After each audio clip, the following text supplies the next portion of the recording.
আসসালামু আলাইকুম। যাই হোক আলহামদুলিল্লাহ, আজকে সারাদিন এখানে 18 ডিসিম জমি।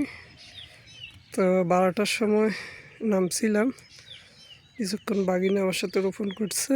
তো আলহামদুলিল্লাহ আমি একাই শেষ করলাম। এখন 4টা 34 বাজে। তো আল্লাহর দরবারে শুকরিয়া, জমিটা আজকে রোপণ করে শেষ করছি। আসলে চিন্তা করছি যে হয়তো আমার দ্বারা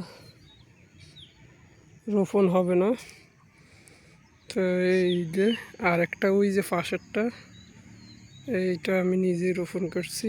তো আলহামদুলিল্লাহ আমি আসলে রংপুর স্টাইলে রোয়া দিছি। আমাদের এইদিকে রংপুর থেকে আসে, দিনাজপুর থেকে আসে, ওরা এইভাবে এই সাইড থেকে রোপণ করে যায়। তো আমাদের দেশীয় রোয়া আসলে রোপণ করলে এত অল্প সময়ে আমি একা পারতাম না।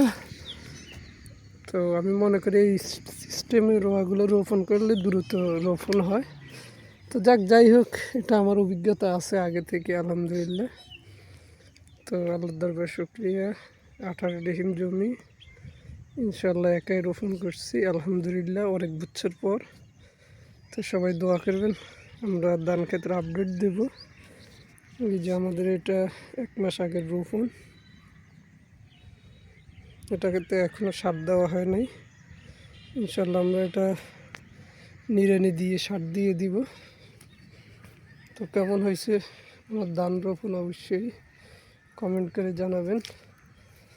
যাই হোক, এইদিকে আবার আমাদের দেশি স্টাইলে রোপণ করছি। এই যে